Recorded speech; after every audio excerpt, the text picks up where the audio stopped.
Okay. Um, so it's noon. We're going to get started because, as usual, I have too much material and not enough time.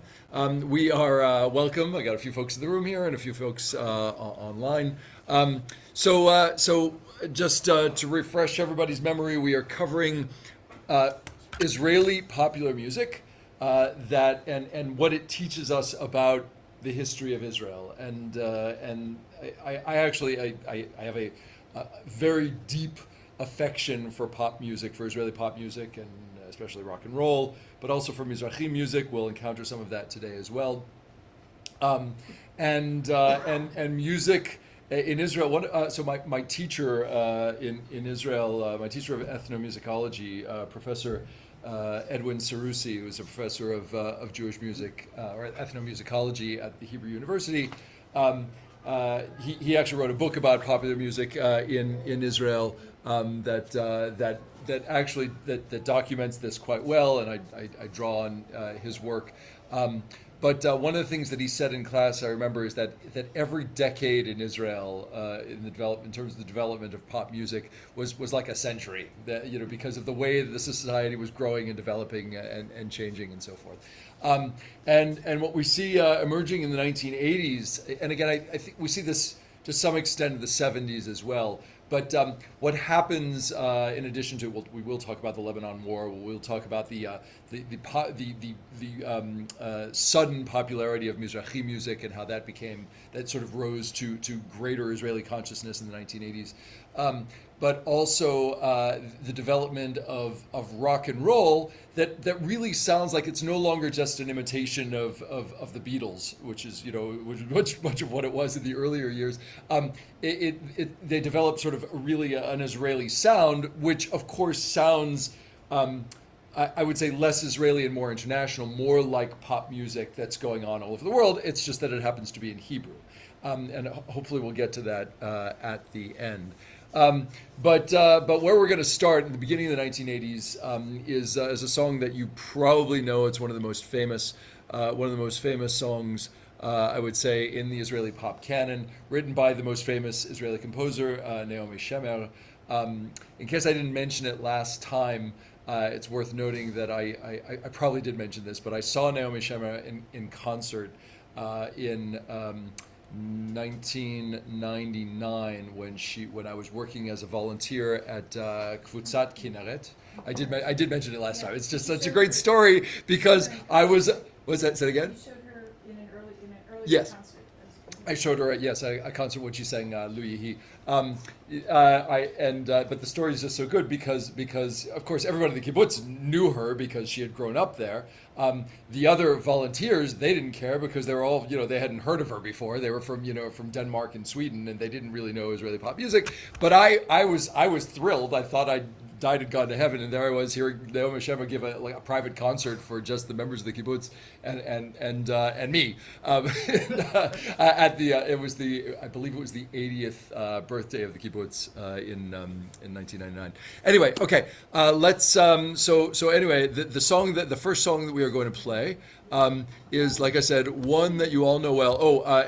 Just before I forget, just to remind us where we are historically, we have journeyed from the early years of Aliyah and through British Mandate, through the establishment of the State of Israel in 1948, and we've gone through various wars at this point. In 1979 we did cover last time the peace treaty with Egypt, which of course was a big deal.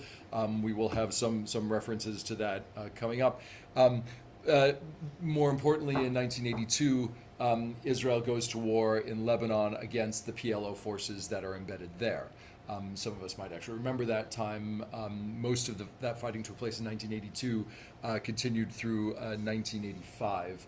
Although Israel's presence in Lebanon continued. I was living in Israel in 2000 when Israel fully withdrew. So remember, that's an odyssey of a good 18 years that Israel had some kind of presence in Lebanon, and that war never really entirely subsided. Most of the fighting, as I said, was in 1982, but of course there were always And Lebanon, of course, is a mess of a country that because of their civil war and the various factions there, Lebanon has really not really functioned as a nation for decades and decades prior to the Lebanon War when Israel was involved, but really to this day as well. But even before we get to that, there's this song which, as I said, you all know well. It's Al Kolele. Which sorry, I didn't mean to start it so soon. Which Naomi Shemer wrote, at least according to what I've read in sources, that she actually wrote it because her sister lost her husband, became widowed, and it's not necessarily a song about what it came to mean politically. There's one line in it in particular which had sort of political resonance at the time. And that line was al na ta'akod natua, do not uproot what is planted.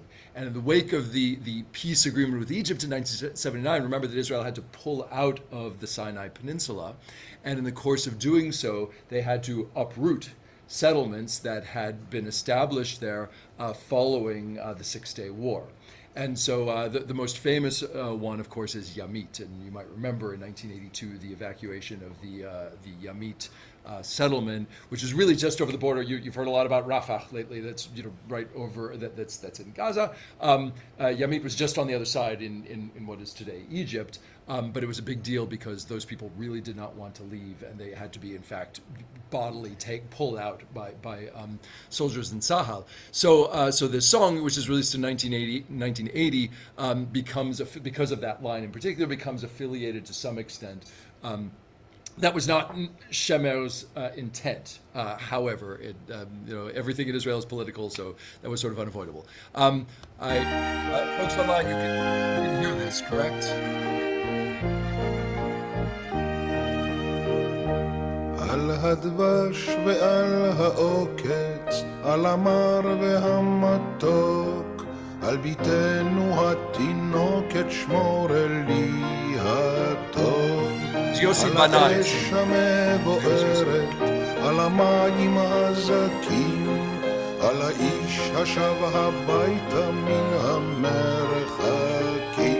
על כל אלה, על כל אלה, שמור לי אלי הטוב. Really a song of gratitude for everything. Al advash ve'al ha'oketz, for honey and for the bee's sting. Al amar ve'amatok, for the bitterness and what is penalty. Al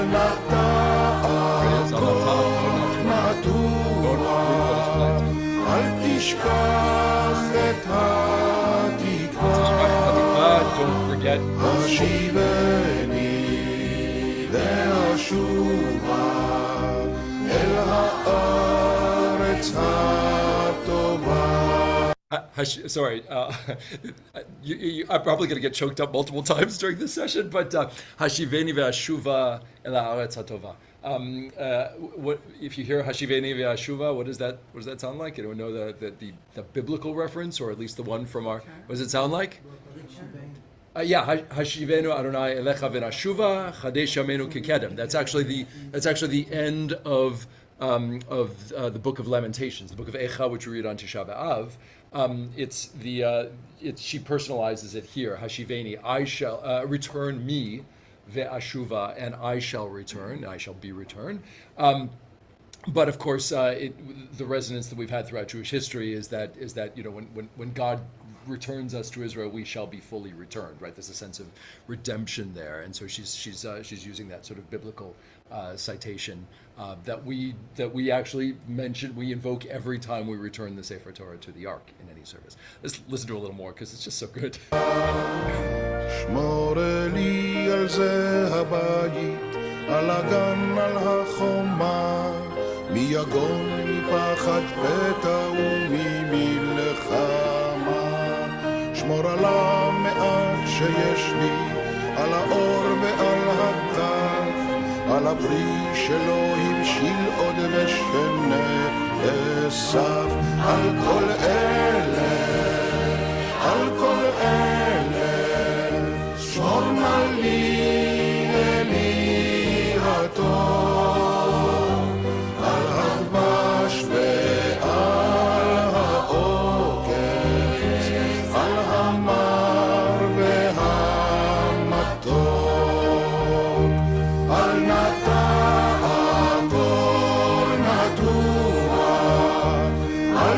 תשכח את התקווה,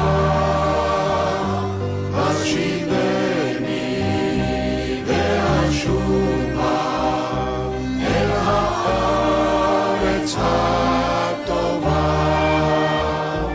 מרשרש אילן ברוח, מרחוק נושר כוכב, משאלות ליבי בחושך נרשמות.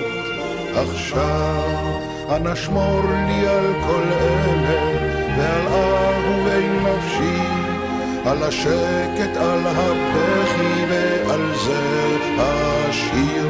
על כל אלה, על כל אלה שמור נא לי אלי הטוב,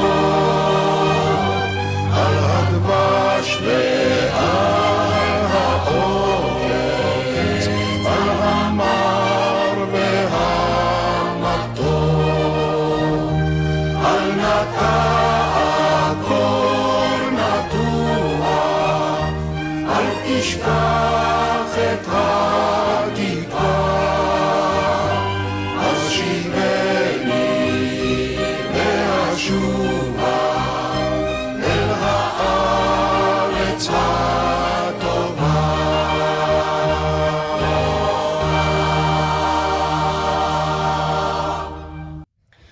Yossi Banai, of course, is the father of a musical family, and among his children are Meir and Ehud Banai, I believe, are both his sons, and Evyatar might be a grandson. I can't remember, but there are other Banaim out there as well. Yes. What's really fascinating about this is not a young singer with the Israeli dancers in the background. This is like the old wise man That's right. singing to the country. The fact that this would be popular showed the spirit of the country, I It's- imagine, at the time. Many beautiful things about the song, but and about that performance in particular. Yossi Banai, yes, who's yeah, I don't know. Actually, I don't know. I should have checked on this. I don't know how old he was when he sang that, but he wasn't. He was well known and established. Rather than he wasn't a young singer. Okay, tell you what. By the way, I didn't check. Everybody heard that online. Okay, you could give me a thumbs. Oh no. Oh, some yes, some no. Maybe I didn't do that properly. Let me hold on. Okay, not sure what to do about that. Okay, let's hope. Yes, Maddie was trying to tell you something. Maddie, did you want? Can you? Yeah, wait. Music was fine. I couldn't hear the person. Oh, you couldn't hear me. Oh, okay, all right. So thanks. She's on a train. Was that? She's on a train. So much fun. Yeah. Doesn't look like that. Okay. Anyway, all right. Moving on. All right. Good. You could hear the music. Great. So sorry if you couldn't hear me talking. I'm not sure why that is. Sometimes that works well. Maybe I need to turn my microphone up. I don't know. Okay. In any case, but you can hear me now, right? You can hear me fine now. Great. Okay. So moving on. 1983. So we mentioned Eurovision last time, and what happened. Israel's Eurovision entries in the 70s were phenomenal. They won 2 years in a row in 1977 and 78. The entry in 1983, I just have to mention, it doesn't win first place. It actually comes in second place, which to this day is sort of like, it's hard to believe because it's such a fantastic performance. But it's Ofra Chaza singing Chai, again, a song that many of us know well. And what's interesting about this song in particular is that, and the performance, is that, and that we have a live recording. This is the live recording from the Eurovision performance that year, which I believe is in Germany. It is in Germany. It's in Munich, which, by the way, of course, what was Munich best known for? It was the center of the Nazi. It was where the Nazi Party came to. Hitler did all of his early work, shall we say, in Munich. And so what's interesting, if you look at the pictures on the picture on the screen, you'll see that they're wearing yellow. Not coincidence. It was a deliberate choice by the costumers to costume them in yellow in reference to the fact that that was the color of the Jewish star that the Nazis made the Jews wear. And in fact, the song, when he says Ani Od Chai, which he sings Ani Od Chai, the lyrics are written by Ehud Manor. he deliberately chose. He actually, so remember that they have a Kadam Eurovision. They have the early contest in Israel before they send their song to the final competition. Ehud Manor, when he was writing a song for that contest, he knew it was going to be in Munich. And he knew that he wanted to win this, and he knew he wanted to have somebody on stage singing Ani Ot Chai in Germany 4 decades after the end of World War II, to say, I'm still alive. We are still here, we are still alive, and not only that, but we're thriving. And we're wearing yellow as a sign of just a sort of like shall we say, a rude gesture to the German audience there in Munich. So check this out. It's just such a fantastic performance, and it's just hard not to appreciate this. As I said, this group has impressed enormously in rehearsals. I think it's rather like the other Israeli entries, but it has a terrific vivacity. High.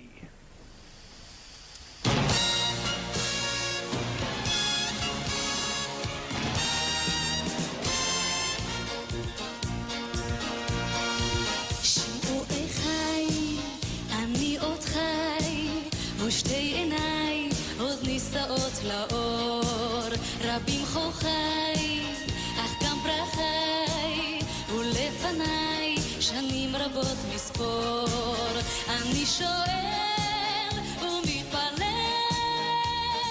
טוב שלא אותה תקווה עובר מזמור. By the way, just to point it out as we're going along here, what she's saying, Shimoeh Chai, Ani Ot Chai, listen up, my brothers and sisters, I'm still alive, my 2 eyes are still raised to the light. Many are my thorns, but also many are my flowers.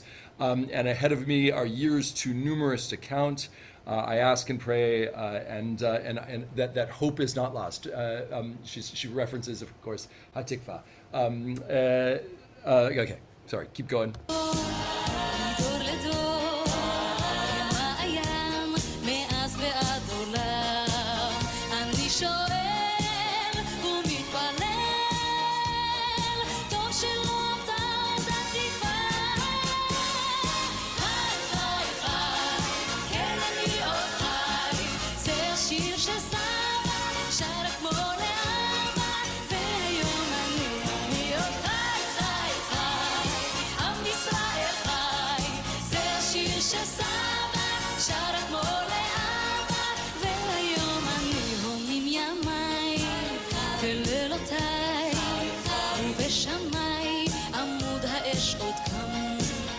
אשיר בלי די, אפרוס ידיי, לידידיי, אשר מעבר ים.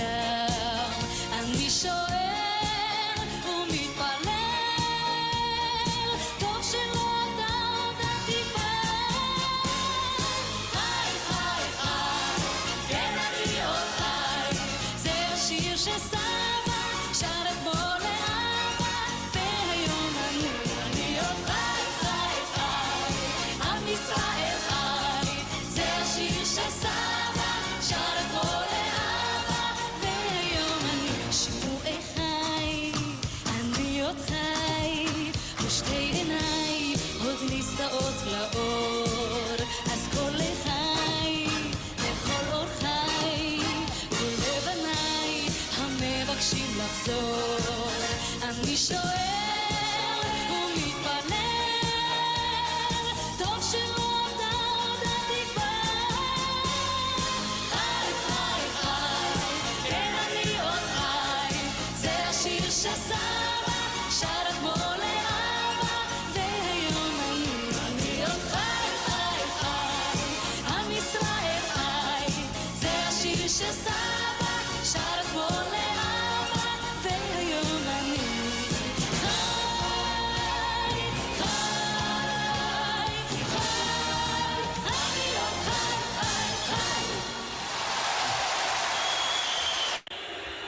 oops, oh wait, I have to stop the music. Sorry, hold on. Oh, stop.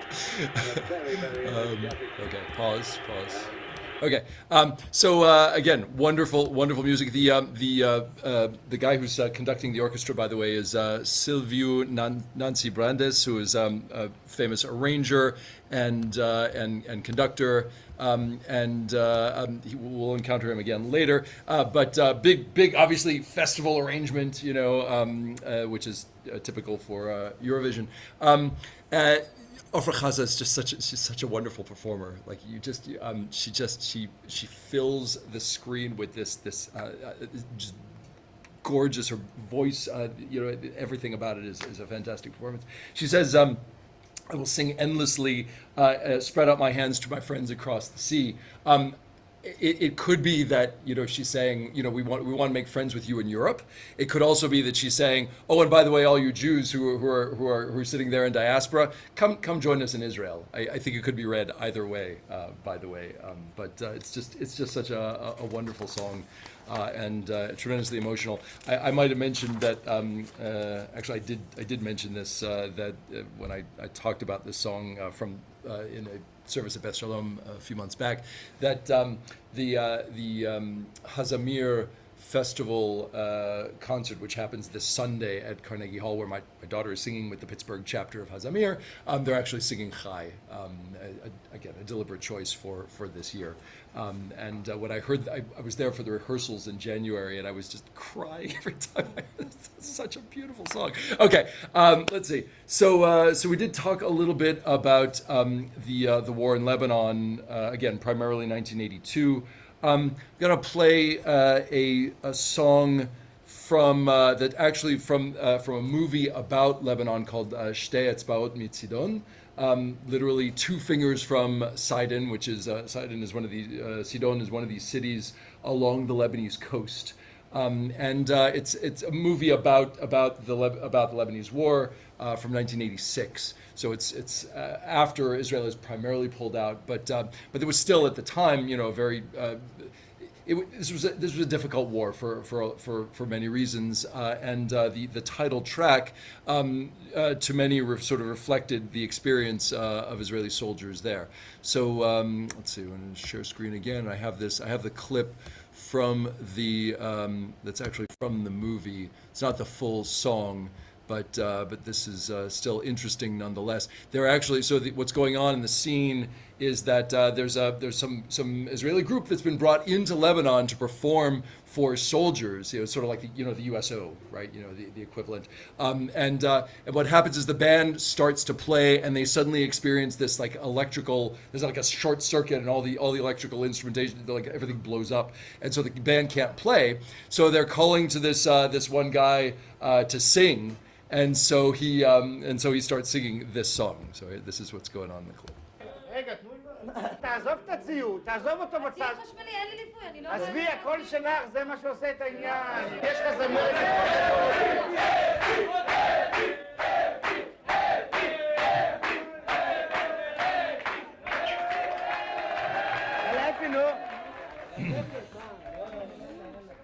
שתי אצבעות מצידון, אני יושב בדיכאון, כל היום סיור שמירות, מסתכלים על מי לראות, רואה ילדה בכפר, ובך אני נזכר, רחוק מהעין, רחוק מהלב, שכחת אותי וזה כואב.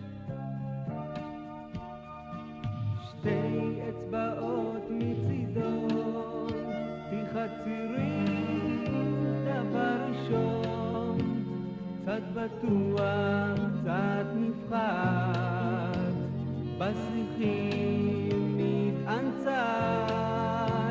על ענף יושב פרפר, ובך אני נזכר, רחוק מהעין, רחוק מהלב, שכחת אותי וזה כואב, חושב עלייך המון, חייל שבוט בלבנון, שתי אצבעות מצידון, אני שומר אך מת לישון, מה עושים לעזאזל, במשקפת מסתכל, רואה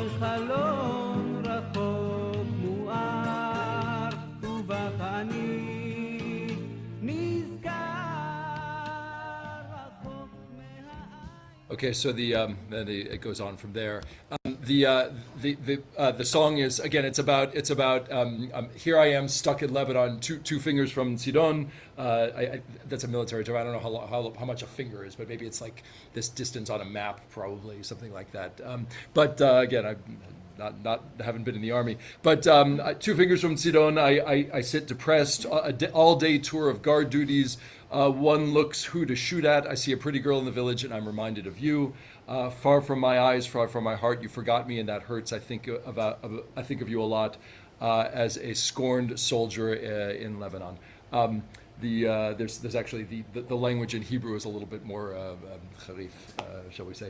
But in any case, again, sort of documenting the sense of, I'm stuck. I'm yearning for home. I'm yearning for for the people I love back home, and here I am stuck in Lebanon. There's another song that emerges from this period. That, by the way, the movie and the song are from 1986. From the same period. We have the song "En Li Eretz Acheret," which is also hold on, let me get this going again. Which was probably not intended to be a song about Lebanon per se, but was understood that way by the audience just because of the context in which it emerged. Let me get back over here. The song is by Corinne Alal. Who's a songwriter and composer. She actually, the original version from 1986 is Gali Atari, but we have Corinne Alal singing it, which is, I believe, a later version. En li eretz acheret. I have no other country, even if my land is aflame. Just a word in Hebrew pierces my veins and my soul. With a painful body and a hungry heart, here is my home. I will not stay silent because my country has changed her face, and she's talking about political changes in the country. Again, because it emerges in this context of the Lebanon War, it has that resonance of I love my country so deeply. I have no other place than this one, even though many things about it are very painful.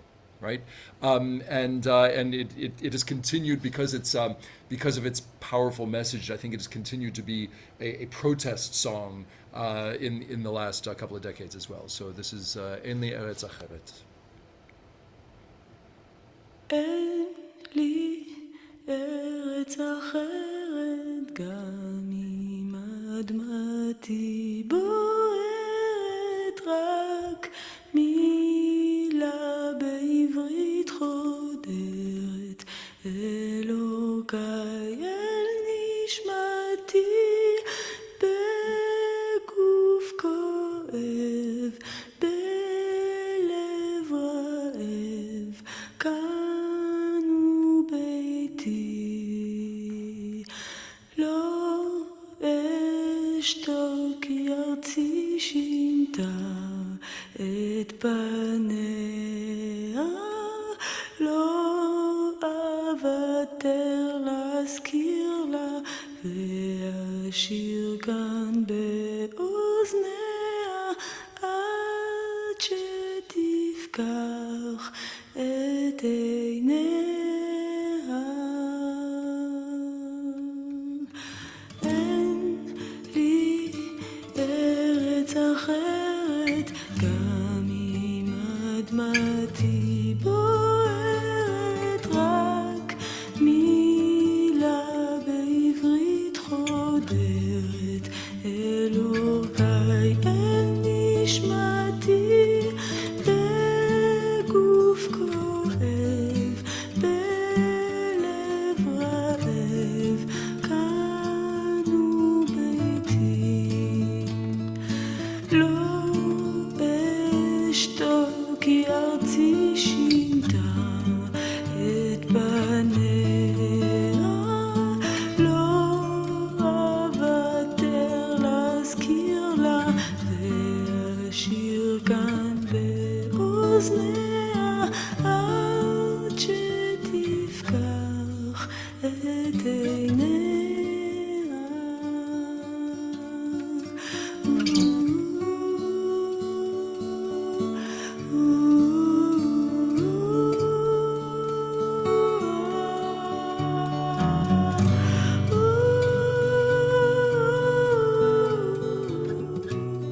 זוכרת עד שתחדש ימיה, עד שתפקח את עיניה.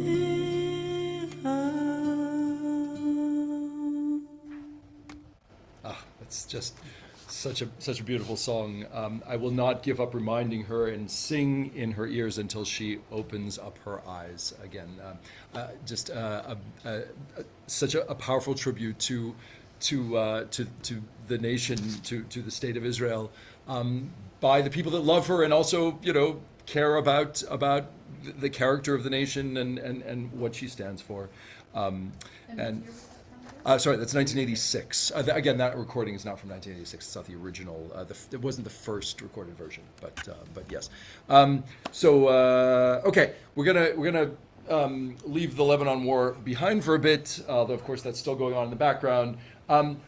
So in these past sessions, I've discussed how Mizrahi music that is music of Eastern peoples, has Jews particularly from Arabic-speaking countries, but also to some extent from Greece and Turkey, has been a part of the musical landscape for decades. But it's been more or less shunted aside by the Ashkenazi authorities, who basically controlled the music business in Israel. And what I mean by that is that while there were a few sort of breakout crossover hits, most of what's going on in terms of Mizrahi music is actually music that's being distributed on cassette tapes, or is being performed at weddings or parties where there are only Mizrahi people attending. There aren't. It just hasn't crossed into the mainstream. And in particular, the people that control the Israel Broadcasting Authority, the IBA, they're all Ashkenazi, and they think, nobody wants to hear that Arab music. That's not for us. But meanwhile, this music is actually developing into its own genre. I mentioned the cassette tapes. It used to be that if you walked through the old Tel Aviv bus station, you would hear it blasting loudly from boom boxes, and there were people selling those cassettes, and they would sell hundreds or maybe thousands of them, even from sort of more obscure acts. It was very popular, but these guys couldn't get professional recording contracts with the big music producers, Head Artzi being the primary one. So what happens in the early 1980s is that it suddenly bursts onto Israeli consciousness. Now today, if you listen to Israeli radio, you're going to hear Mizrahi music alongside, shall we say, sort of standard Israeli rock and roll, exactly, along with all Western music, all mixed in. There might be still a channel where they play primarily Mizrahi music, but in general, it's now it's just given like sort of as an essential part of Israeli pop. But in the early 80s, even though, like I said, there had been some of it, it had not crossed over. So along come two huge breakout stars that are going to arrive on the scene in the early 80s. And those two stars are Chaim Moshe and Zohar Argov. I don't know if those names mean anything to any of you, but you might recognize a few of their songs. And Chaim Moshe is, they're both of Yemenite backgrounds. Chaim Moshe was born in 1956 in a working class suburb of Tel Aviv. His family, like virtually all Yemenite Jews, is religious. That is to say, they are traditionally practicing Jews. He grew up singing in synagogue with his family, and learned, because he was especially talented, he learned to sing at sort of weddings and family gatherings. He would sing in Greek and Turkish and in Arabic. But he never thought of that as a profession. He never thought of singing as a profession. In fact, his job for a number of years was that he worked as a foreman in a print shop. So he still, while he was, he had a day job, he was actually producing cassettes like all those other guys who were, distributing these cassettes. And then in 1983, he has a breakout album that crosses over and becomes tremendously successful. He, by the way, also sang briefly with in our last session. Again, you may not remember. I played two groups from the 70s. One of them was Lehakat Tzlilei Kerem, the group of the sounds of the Yemenite Quarter, which had again some commercial success. Although again not so big. He sang with them for a little bit, but he has this breakout album, 1983. One of his first hits is actually a song which is in Arabic. It's called Linda Linda, which was also recorded by Lehakat Tzlilei Kerem, but they sang a Hebrew cover. They actually translated words or put Hebrew words to the music. Chaim Moshe actually sang it and had tremendous success singing the song in Arabic. And actually it was a song, in fact, that was Lebanese. It was from Lebanon, ironically, in 1983.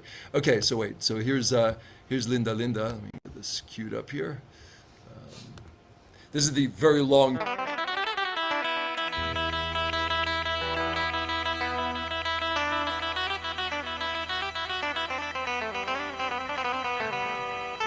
Well, yes. So again, typical to this genre, very long musical introductions, solo work on Arabic instruments, often a vocal improvisation before the actual.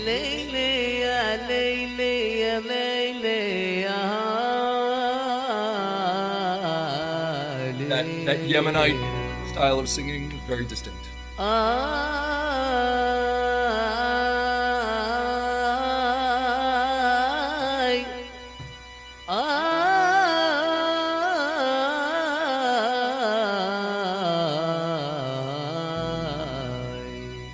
ليندا ليندا يا ليندا ليلي صار عندا ليندا ليندا يا ليندا ليلي صار عندا واحد طلبها واحد خطبها واحد طلبها واحد خطبها واحد عاتبها في سندا ليندا ليندا يا ليندا ليلي صار عندا ليندا ليندا يا ليندا ليلي صار عندا واحد طلبها واحد خطبها واحد طلبها واحد خطبها واحد عذبها في السندا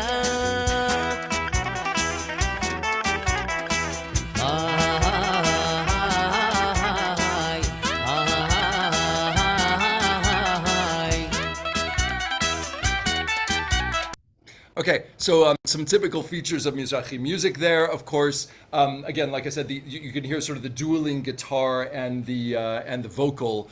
They sort of trade back and forth. Typical feature of Greek music, but also to some extent Arabic music as well. Of course, his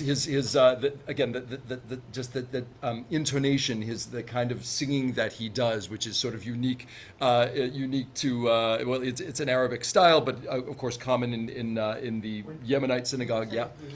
Yes.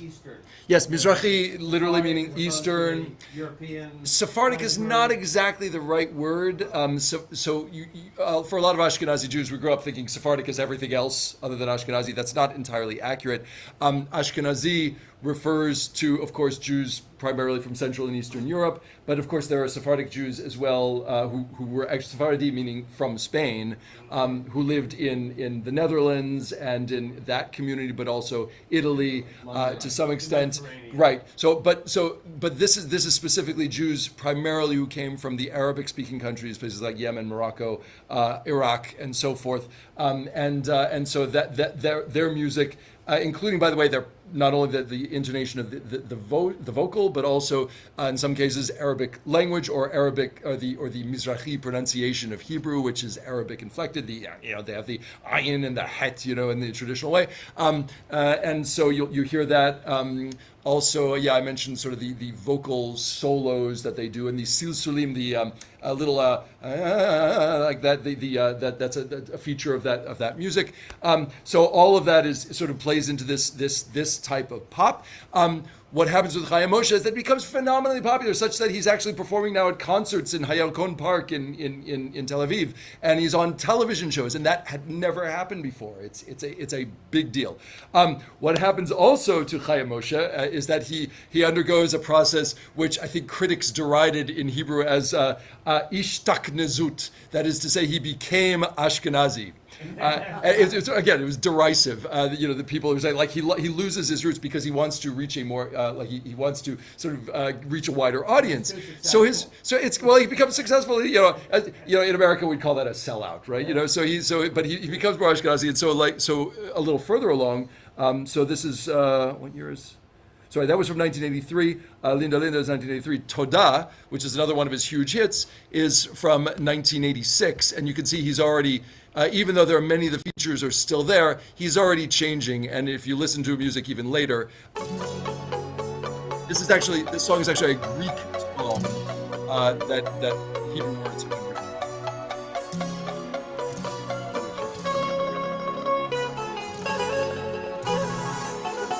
תודה על כל מה שבראת, תודה על מה שלי נתת, על אור עיניים, חבר או שניים, על מה שיש לי בעולם, על שיר קולח ולב סולח שבזכותם אני קיים.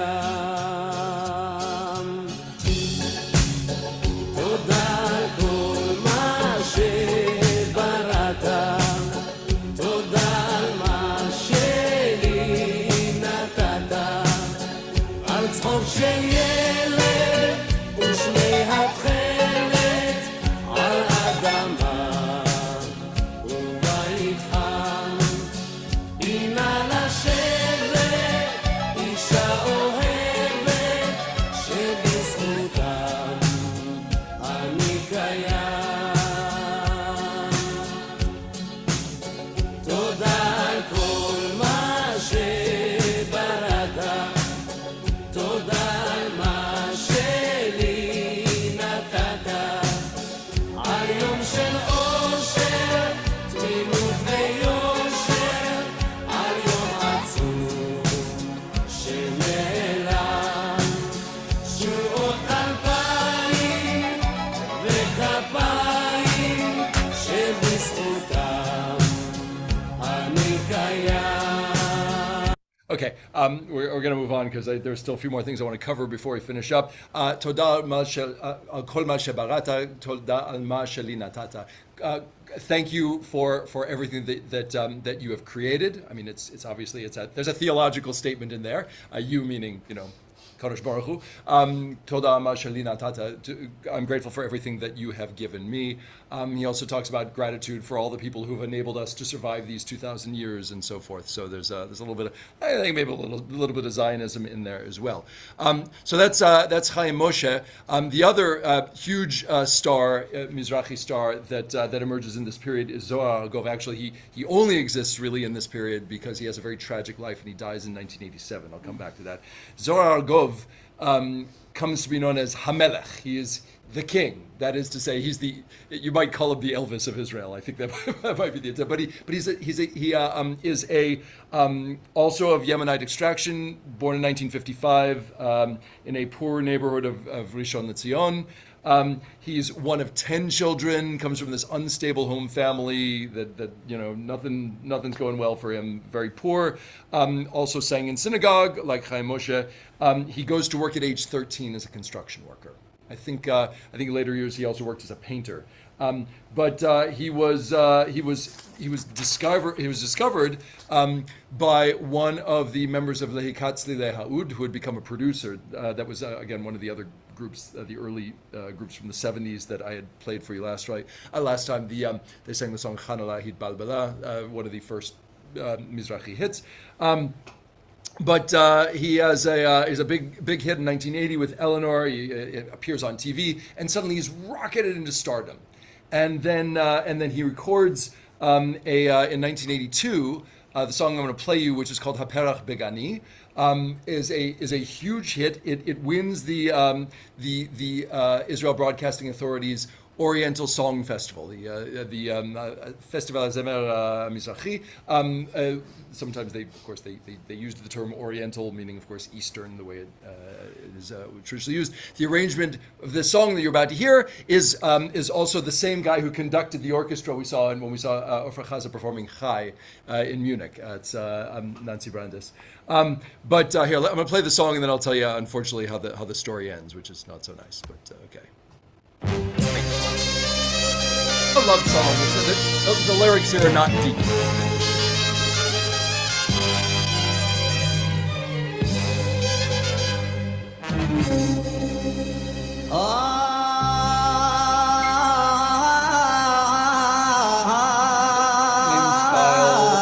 Improvisation.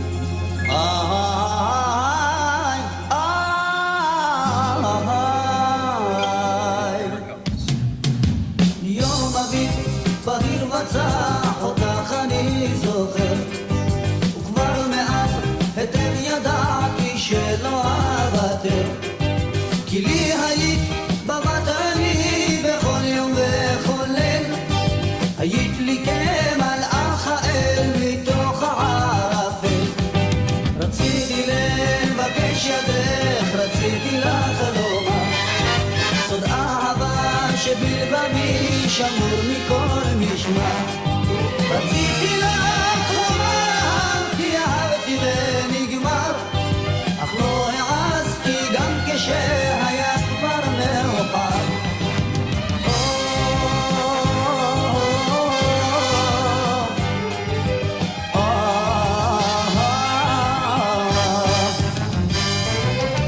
את עולמי עם שחרת לי כל היום את עולמי בלילה את החלום את בדמי ברוחי ולבבי My soul and in my heart. את הניחוח המתוק הפרח בגני Fragrant sweet scents. אז הלך יומי קודר ארוך ומשעמם עכשיו רוצה אני לשכוח ולהתעלם עזרי מהר כי בלעדייך עולמי שומם אדם ומטרק קולי וכינורי גומר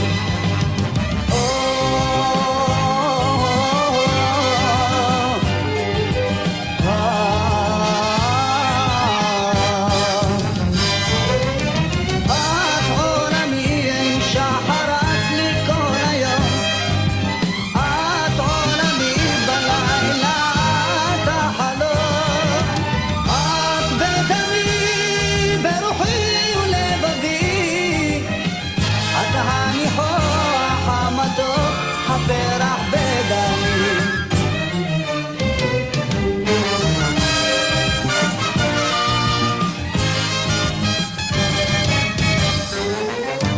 את עולמי עם שחרת לי כל היום את עולמי בלילה את החלום את בדמי ברוחי ולבבי את הניחוח המתוק הפרח בגני את הניחוח המתוק הפרח בגני הפרח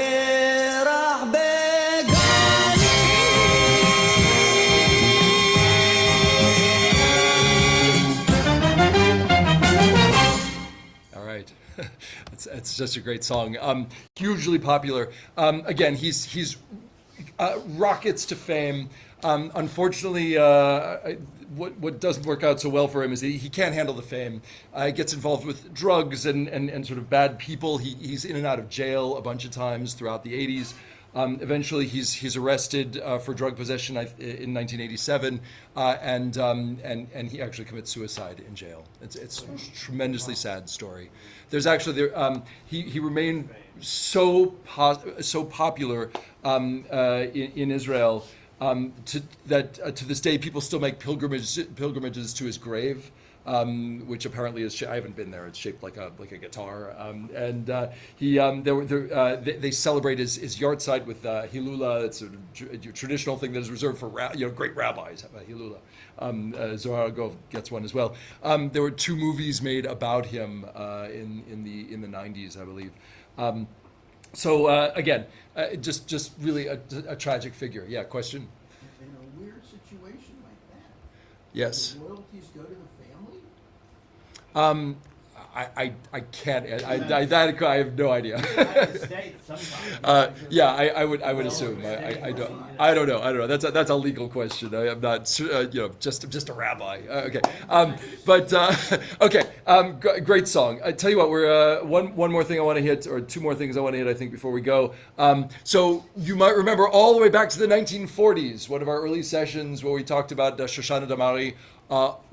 Also, from a Yemenite background, the Yemenites produce such wonderful singers and performers. So Shoshana Damari actually received in 1987 the Israel Prize, which is the most prestigious prize given in Israel for her musical contributions to Israeli pop culture, to Israeli culture. And after that, she went back into the studio and she produced a song that became a hit, which I just love this song. This one also makes me cry. I mean, maybe they all do, but this song is called Or, Light. And she talks about she's sort of reflecting back on her life. Now, she's not young at this point. I mean, she's been singing for, at this point, half a century, really. Light rises in the morning on a distant lake. I remember, and I won't stop, and I won't keep silent. Light that heralds the early rising and the sunrise. Just to see it again, more than this, I don't need. So this is Or. Let me play this for you here. Okay, and she retains. I mean, you could hear you hear her Yemenite pronunciation of Hebrew as well. I mean, it is Hebrew, but you can hear the ayin pop through it from time to time.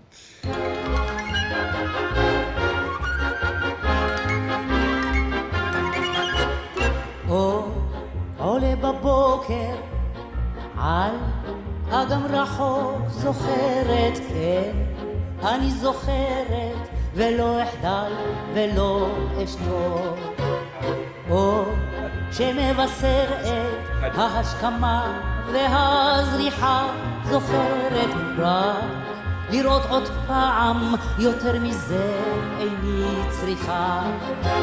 שמש, הביאו שמש עם שמי ועונני, עוצמת את עיניי אבל השמש היא בפנים.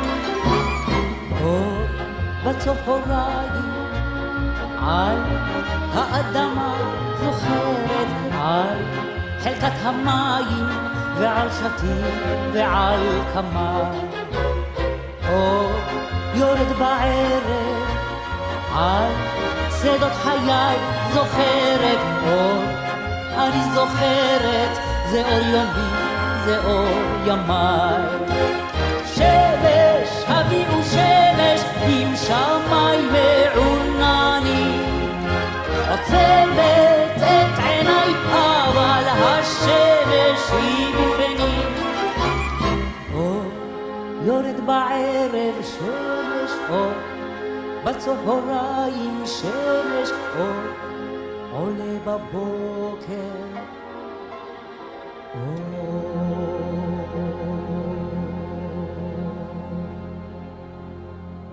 Fantastic. Again, she passed away just a few years ago. I want to say it might have been 2016 or 2017, and just had such a long, illustrious career that it was just impossible not to play that song because it's just so great.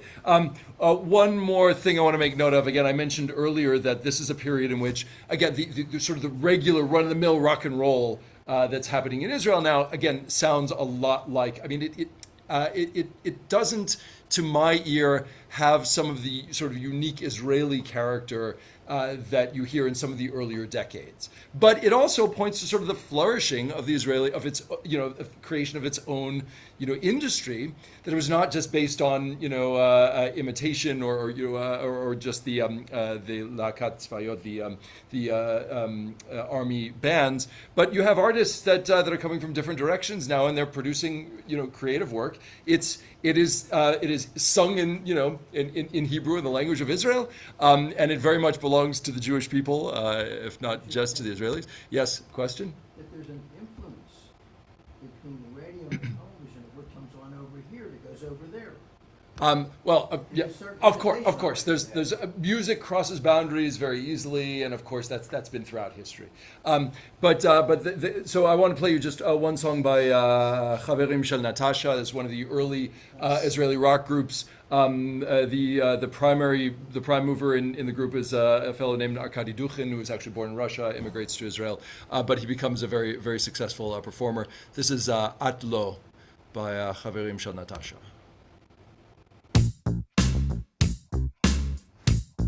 Again, not sounding too different from what you might have heard on the radio in America in 1980. את לא מרגישה מוטרדת,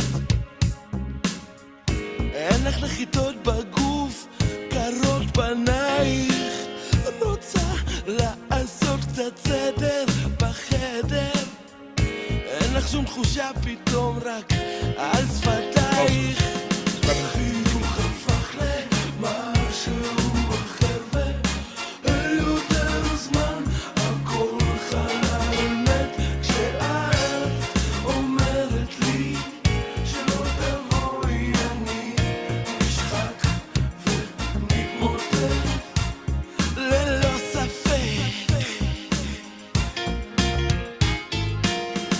את לא מרגישה מוטרדת, אין לך נחיתות בגוף, קרים שדייך, רוצה לעשות קצת סדר בחדר, אין לך שום תחושה פתאום רק על שפתייך, חיוך הפך למשהו אחר ויותר זמן הכל חלל מת, אומרת לי שלא תבואי אני נשחק ומתמוטט, ללא ספק, ללא ספק.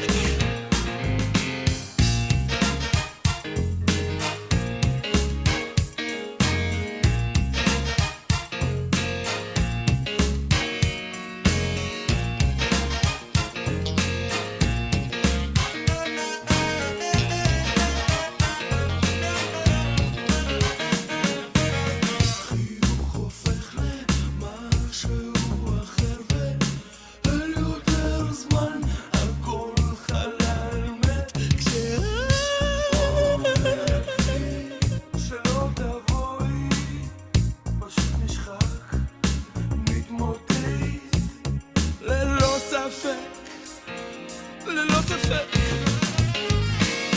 חיוך הפך למשהו אחר ואל יותר זמן הכל חלל מת, כשאת אומרת לי שלא We got to wrap this up. So I'm sorry to cut it there. So obviously, again, that's very much pop music.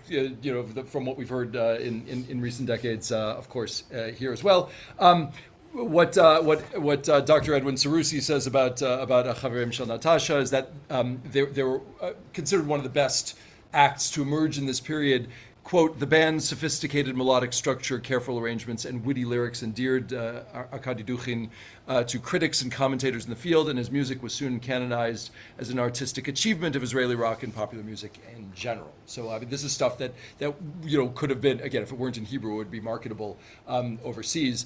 I have, by the way, as an aside, I have a good friend from the New York area who lived in Israel he's a music producer who lived in Israel for a while, and he produced some Israeli acts. And he just actually, if you might have seen, there's a new song out by Matisyahu. My friend's name is Michael Goldwasser. He actually produced the song. And what Michael has always told me is that he was trying to, while he was living in Israel, he was trying to urge Israeli acts to actually perform in English because they would actually be able to have, make a lot more money selling records, or well, whatever, you don't sell records anymore, whatever you do, streaming outside of Israel. Israel is a relatively small market, of course, and so it's actually hard to make a living as a musician there, and that's always been the case. Those who have had commercial success outside of Israel, Ofer Chaza being one of them, of course, have done much better than those who are limited to only the Israeli market. So I'll tell you what, we have to leave it there. There's always so much more. We have one more session now. Of course, since the 1980s, there have been more than 30 years of musical development. We will cover certainly next time the creation of Israeli rap or hip hop, however you want it. Whatever. I think there are connotations to those terms that I'm not familiar with the subtleties thereof. But we'll cover that. It will also cover some other interesting features moving forward. I think the next date is May 7th. Mindy? Does that sound right? May 7th, the first Tuesday in May, correct? Okay, so yes, that will be our next session, and I'm sorry to say, lamentably, our last session. But I hope you've enjoyed this so far. We will cover a few more important things, and I'm grateful that you were all here with me today. Our last So, session on this topic. what's that? Say it again. Last session on Last session on this topic. There will be other sessions in the future on something else. But okay, good. Thank you all for joining us online. Thank you for being here in person. I'll see you all soon. We're going to end, and I'll see you soon. Thanks, Rabbi. Lehitraot. Is the Sunday concert in New York going to be taped? This Sunday concert in New York. Hold on. Why am I having trouble ending this? No, I don't